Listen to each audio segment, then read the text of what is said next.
Oi, pessoal, aqui é a Misaki e essa semana a gente vai começar a falar sobre um assunto que eu vou ter que dividir em algumas partes. Por quê? Porque ele vai ser muito extenso. Eu vou dar uma de Forrest Gump e vou começar a contar histórias sobre a minha época de au pair. Então, por que eu queria fazer esse vídeo? Muitas coisas aconteceram esse ano, né? E esse ano tá fazendo 10 anos que eu voltei, né, do meu intercâmbio.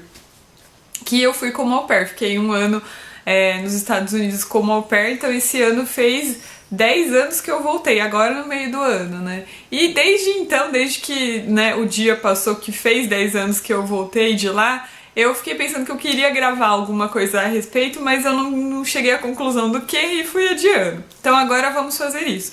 Eu quero relatar pra vocês como que foi a experiência toda, sabe? E até pra mim também, né, como uma lembrança.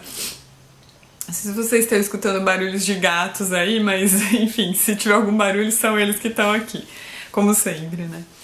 E, enfim, vamos então falar, né, começar a história desde o começo. Por que eu quis fazer esse intercâmbio?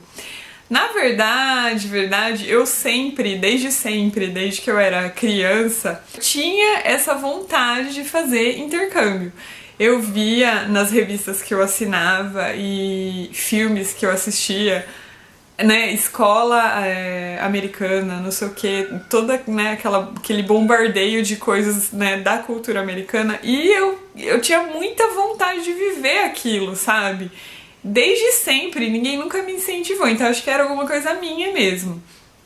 E eu ficava muito em cima, né, da minha mãe, eu falava pra ela que eu queria fazer o intercâmbio, aquele de high school, que não sei se vocês sabem, né, você pode também ficar um ano, eu acho que até mais de um ano você vai e faz esse intercâmbio entre, né, se você estiver no ensino médio, e aí você vai pra high school, fica estudando na escola de lá e morando com uma família. Na época era assim o da moda, né? Na época que eu era adolescente, esse era o intercâmbio da moda. E eu assim sonhava super que eu queria fazer esse intercâmbio. Só que esse intercâmbio você gastava muita grana. Por quê? Porque você tinha que pagar praticamente o programa todo, né? De um ano, a sua estadia, passagem e tudo mais, você que tinha que arcar com aquilo, né? Até dependendo da escola que você estudasse, né, os pais teriam que arcar com coisas também, taxas da escola. E naquela época, assim, meus pais não tinham esse poder aquisitivo, né, eles não tinham dinheiro pra pagar nem pra... Eu tenho duas irmãs, então as três filhas, eles não tinham dinheiro pra pagar escola pras três filhas. Quanto mais pagar um intercâmbio, né, desse calibre pra mim, né, não tinha como. Enfim, tudo bem, eu me conformei, só que assim, eu mantive aquela ideia, né, na cabeça, que eu queria fazer intercâmbio, só que eu não conseguia arrumar um jeito. Mais pra frente, depois, eu fiquei sabendo de um outro tipo de intercâmbio, que era um intercâmbio menor, que você ia durante 3 ou 4 meses trabalhar em algum lugar, né, dos Estados Unidos, e aí você recebia, né, os dias que você trabalhava e depois você voltava pra cá. Achei, assim, interessante, era um intercâmbio mais acessível, né, o preço era bem menor do que esse da high school, da época que eu comecei a me interessar, só que também não era aquilo que eu queria, porque eu não queria ficar lá só 4 meses, né, na minha ideia, eu queria viver o negócio, né, o meu principal objetivo era viver a cultura americana. E isso não iria me proporcionar, assim, completamente essa experiência. Enfim, continuei estudando, estava na faculdade, e quando eu estava no meio da faculdade, por causa de uma das amigas que eu tinha, que na época tinha escola de inglês e tinha mais contato com essas coisas, né, de intercâmbio, etc., eu fiquei sabendo através dela desse programa de au pair, que você ia, né, ficava na casa de uma pessoa, de algum americano, etc., e aí você, ao mesmo tempo que você tinha que estudar, fazer alguma coisa, né, em algum curso, alguma coisa, enquanto você estivesse lá, você também tinha, assim, um emprego, né, de nanny, que você ficaria cuidando das crianças da família que você ficaria hospedada, né. E eu achei, assim, sensacional. Comecei a pesquisar, né, sobre, e eu descobri que era um programa muito acessível economicamente. Então você, tanto, né, as taxas que você tinha que pagar e tudo mais desse programa eram bem menores do que todos os outros que eu tinha conhecido antes. Por quê? Porque a família que ia te, né, hospedar e contratar, ela pagava um pedaço, né, tipo uma parte do programa, tipo as passagens, né, de você, da sua ida e da sua volta seriam meio que pagas pela família. Sem contar que a família iria te pagar um salário, né, um salário meio simbólico, não é um salário muito grande, por mês. E eles tinham que te ajudar também com uma determinada quantia de dinheiro para você fazer esses cursos enquanto você estivesse lá. Então isso daí me atraiu muito. E eu comecei, né, a discutir isso com essa amiga e acabei, no fim, contratando uma agência, né, desse tipo de intercâmbio. Na época, a agência que eu fui foi a Go Au Pair. Não foi, assim, a agência aqui da minha cidade, era de outra cidade a agência, porque aqui não tinha. E eu, então, né, comecei todo esse processo. Estava no meio da faculdade e eu planejei todo o intercâmbio e tal, quando eu estava nos últimos anos da faculdade, e acabei indo no ano que eu terminei a faculdade, que foi em 2007. Então eu terminei a faculdade em 2006. Aí no meio de 2007 foi quando eu fui efetivamente viajar e, né, fui para o programa de intercâmbio. Foi uma decisão muito difícil, porque, obviamente, minha família não me apoiava, ninguém da minha família me apoiava nisso, mas eu botei na cabeça que eu ia. Por quê? Porque eu já tinha, sei lá, 20 e tantos anos, né? Quando eu embarquei para o intercâmbio, efetivamente, eu já tinha 24 anos. Então eu, né, já era bem adultinha, podia tomar as minhas decisões. E tanto que minha mãe não queria, no começo minha mãe e meu pai não apoiaram, mas assim, eu falei, vocês apoiando ou não, eu não estou nem aí, agora eu, né, estou juntando meu dinheiro, trabalho, vou fazer o que eu quiser. E eu queria, e acabei, né, indo por essa vontade enorme que eu tinha. E, gente, se esse for, eu até falo pra vocês, se esse for o empecilho, né, que vocês aí que estão pensando em fazer intercâmbio tenham, né, que seja a família não te apoiando, eu só tenho uma coisa a dizer. Eu acho que se vocês querem isso do fundo do coração, se é uma daquela vontade assim, né, que, né, o coração tá mandando, façam. Não interessa se tem família, pai, mãe, todo mundo contra, sabe? Se seu pai e sua mãe, você ainda não ganha seu dinheiro e quer ganhar, comece a trabalhar, procurar coisas pra você juntar o seu dinheiro. Então eles vão ver que você tá comprometido, sabe? Comprometida com o objetivo maior. Então, eu não vou te dar dinheiro pra você ir. Dane-se, vou procurar um emprego, vou fazer alguma coisa pra eu ganhar esse dinheiro e ir, entendeu? Seu pai, sua mãe, né, sua família vai acabar vendo que tá, beleza, ele realmente quer ir, porque ele tá fazendo todo esse esforço, e no fim eles vão acabar te apoiando, sabe? Foi o que aconteceu comigo. Então no começo ninguém me apoiava, mas no fim eles acabaram aceitando e até meio que ajudando de alguma forma. E aí então eu fui no meio de 2007 para o intercâmbio. A primeira cidade que eu cheguei foi Hanover, em Maryland, bem pertinho de Baltimore, que é um negócio meio barra pesada lá, mas enfim. Essa cidade que eu fui, né, foi da primeira família que eu fiquei. E a primeira família que eu fiquei era uma família muito bizarra, gente. Então, medos que eu tinha quando eu comecei a fazer esse processo, né? Tinham famílias que eram, né, extremamente problemáticas, e aí as pessoas, as au pairs acabavam não se acostumando com as famílias e tinham que mudar de família, ou a família não queria au pair, ou vice-versa, a au pair também não queria ficar. E eu tinha muito medo que isso acontecesse comigo, muito, muito medo mesmo, sabe? Então eu demorei pra escolher, várias famílias me ligaram, e eu acabei escolhendo essa determinada família por achar que seria uma família segura. Veja bem, né? Como são as coisas. E hoje em dia, 10 anos depois de todos esses anos, né, refletindo sobre tudo que aconteceu no meu intercâmbio, eu penso que realmente você atrai o que você mentaliza. Porque quanto mais você tem medo de uma coisa, mais ela vai tá passível de acontecer com você. E foi o que aconteceu comigo aí. Eu tinha tanto medo que isso ia acontecer comigo que no final acabou acontecendo. E o que aconteceu? Eu lidei com isso de alguma forma, né? Então foi assim, eu acho que foi uma experiência desagradável quando aconteceu, né? De eu ter que trocar de família lá no começo do intercâmbio. Foi uma experiência desagradável, mas que me agregou muito, eu aprendi muito com aquilo e eu vi que eu era mais forte do que eu imaginava. Então foi o começo, eu acho que do meu crescimento como pessoa. Esse intercâmbio ele me fez crescer muito como pessoa, sabe? Eu era uma pessoa totalmente inexperiente de vida mesmo. Então isso daí já foi uma coisa que começou a me ensinar.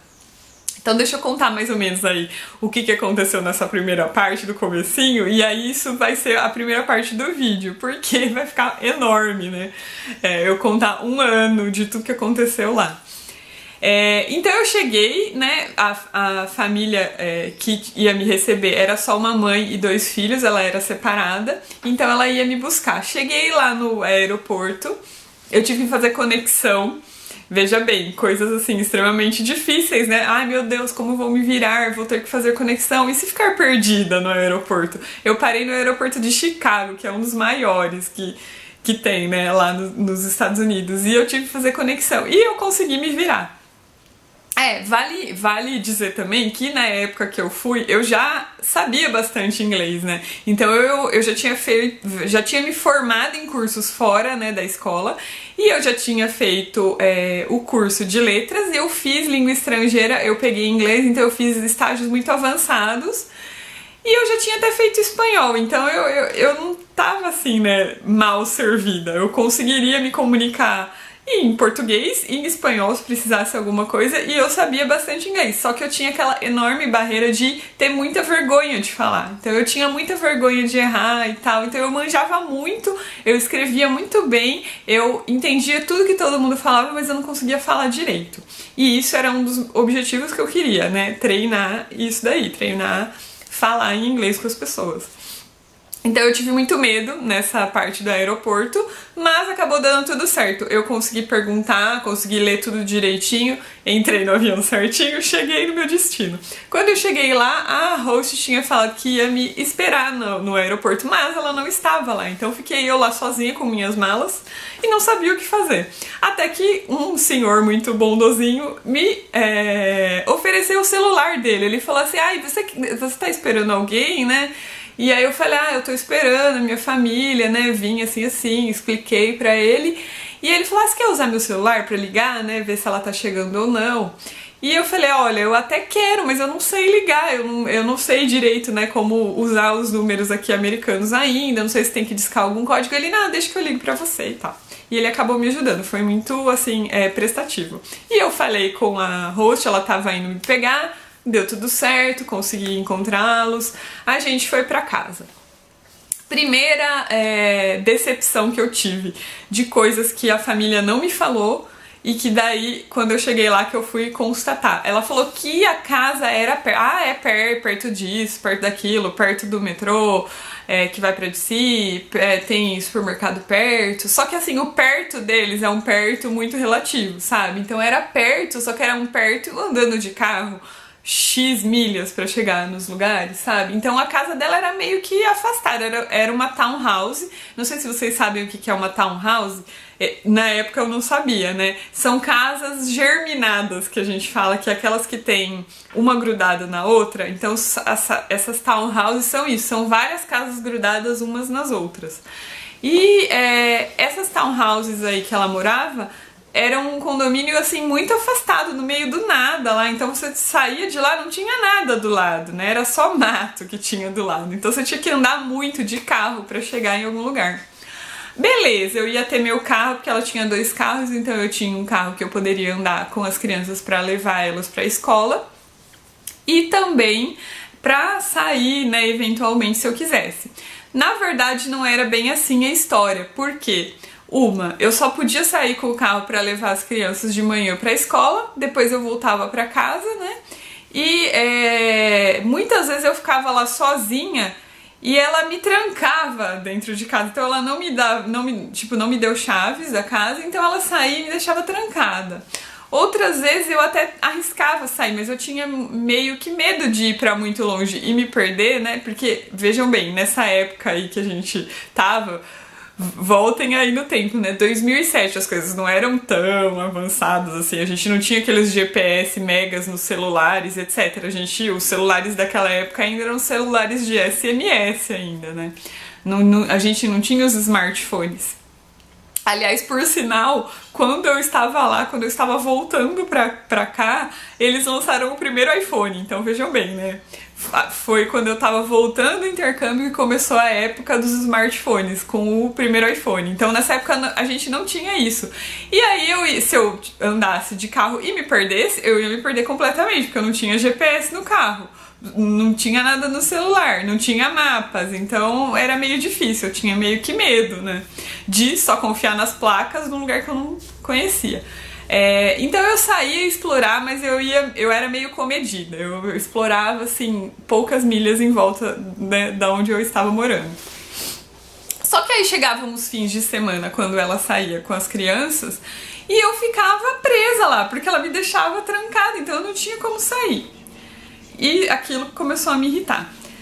E fora isso, várias coisas que ela fazia na casa mesmo me irritavam muito. Exemplo, eu tinha que fazer a comida das crianças, ok, só que eu não podia fazer uma comida pra mim, eu tinha que comer a mesma coisa que as crianças comiam.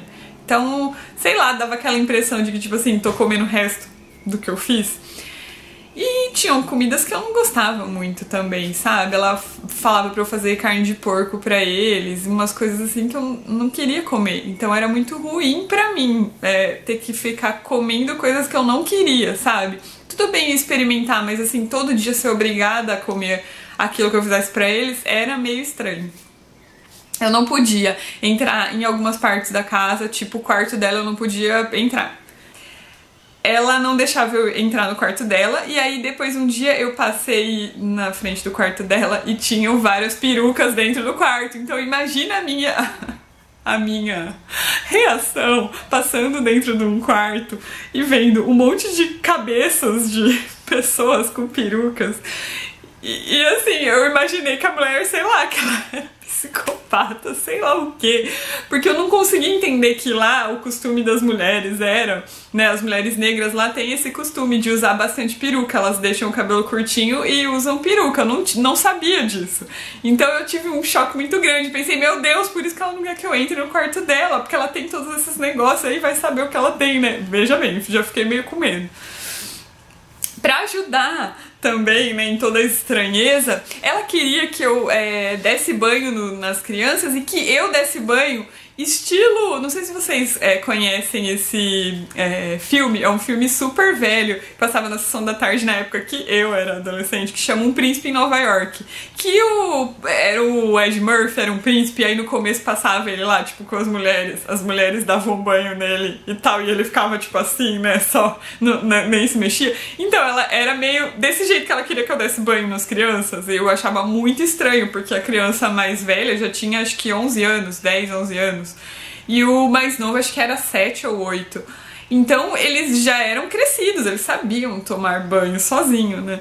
E eu não conseguia entender, eu falava, gente, não é possível, por que ela, né, quer que eu dê banho? Aí eu comecei a me sentir meio que escrava, sabe? Meio serva, as coisas que ela fazia eram meio que coisas de, assim, você é a criada da casa. E eu não era, eu era só né? Tinha que cuidar das crianças, levar ela pra escola, ajudar com alguma coisa. E aquilo foi ficando meio estranho, sabe, a situação? Sem contar que um dos fins de semana que eu estava lá, e ela não estava, né, alguém bate na porta, toca a campainha e eu vou ver quem era. Era uma pessoa do FBI. Gente, vocês não têm noção. Eu só tinha visto o FBI na vida, né? Naqueles meus 20 e poucos anos, nos filmes de polícia e etc. E a mulher do FBI lá toda mostrando distintivo, falando, eu preciso perguntar pra você de um vizinho aqui que a gente tá procurando, quero informações, não sei o que. Aí moça, né? Aí eu já fui me desculpando e falei, olha, eu sou au pair, tipo, eu cheguei aqui faz muito pouco tempo, eu não conheço ninguém da vizinhança. Eu falei, eu só conheço a mãe aqui da família e tal, né? Fui me explicando. Ela, tá bom, então, se você tiver alguma informação, então, ó, você manda aqui, tipo, deixou lá falando, se eu tivesse alguma informação. E eu, gente do céu, como assim? Tipo, o FBI tá vindo bater na minha porta. Esse lugar aqui deve estar cheio de, sei lá, ladrão, criminosos, né, em volta de mim, né? Eu já fiquei desesperada lá. E hoje em dia eu lembro e, assim, dou muita risada da situação, mas na época que eu tava vivendo, imagina, tudo junto lá, né? Uma pessoa totalmente inexperiente, num país diferente, a mãe tendo atitudes estranhas, aí me bate o cara lá do FBI, imagina a minha reação. Na época eu nem lembro se eu contei isso pra minha mãe, porque eu tinha muitas coisas que eu omitia, né? Eu não contava pra ela porque ela ia ficar muito preocupada e, enfim, não ia adiantar nada. Eu tava lá, eu tinha que de algum jeito lidar com isso. E até vou contar outras situações que aconteceram nos próximos vídeos que eu não contava pra ela porque não ia adiantar, né, gente? Então fica a dica aí, filtrem o que vocês vão contar pra família quando vocês estiverem no intercâmbio. Pensem bem, vai adiantar alguma coisa eu falar pra ela? Não vai adiantar, então aí não vale a pena. Mas aí, concluindo a história, ela não queria que a mãe, né, dessa família, ela não queria que eu ficasse interagindo com as outras pessoas fora. Ela meio que fazia umas coisas que davam a entender que ela queria que eu ficasse isolada. E eu comecei a ligar pra consular, né, que é a pessoa de lá dos Estados Unidos que é relacionada com a agência, que te ajuda, né? Então eu comecei a ligar pra ele e eu falava, meu, eu não quero ficar aqui, essa família é meio estranha, não sei o quê. Gente, desculpa o corte aí, total, mas aqui acabou a bateria da câmera e tudo mais, e aí eu tive que parar de gravar, então deixa eu só terminar essa primeira parte do vídeo, e aí depois a gente continua falando na próxima, de como eu saí da família. Então eu comecei a ligar pra consular, né, e reclamar, mas eles não atendiam muito, né, aos meus chamados. Eles falavam que eu tinha que aguentar e tal, ficavam dando desculpas. Até que a consular resolveu, ela falou assim, não, você tá precisando conhecer gente e tal. E aí ela me levou pra conhecer lugares, uma academia perto, pra interagir com o povo, né. E quando a host começou a ver que eu não... acho eu, né, quando ela começou a ver que eu não ia me conformar de ficar só lá na casa apenas, ela acabou ela mesma ligando pra agência e falando que ela queria trocar de au pair. E aí a consular me ligou, falou que ela tinha ligado, eu falei, beleza, então, vamos procurar outra família. E foi aí, então, que eu achei a segunda família, que foi a que eu fiquei até o fim do programa. Então eu vou contar sobre essa segunda família agora no segundo vídeo, tá? Pra vocês. Porque senão vai ficar muito grande. Esse vídeo já ficou, assim, com quase meia hora. Então vamos deixar para o próximo. Se vocês tiverem alguma pergunta, alguma coisa que vocês queiram que eu responda, que eu não falei, sabe, dessa parte, acho que eu falei até demais, né, mas enfim, se vocês tiverem alguma dúvida aí de alguma outra coisa que vocês queiram que eu faça no próximo vídeo, me mandem, né, nos comentários aí, que aí eu tento adicionar nos próximos vídeos. Então é isso, um beijão, até a próxima semana, até!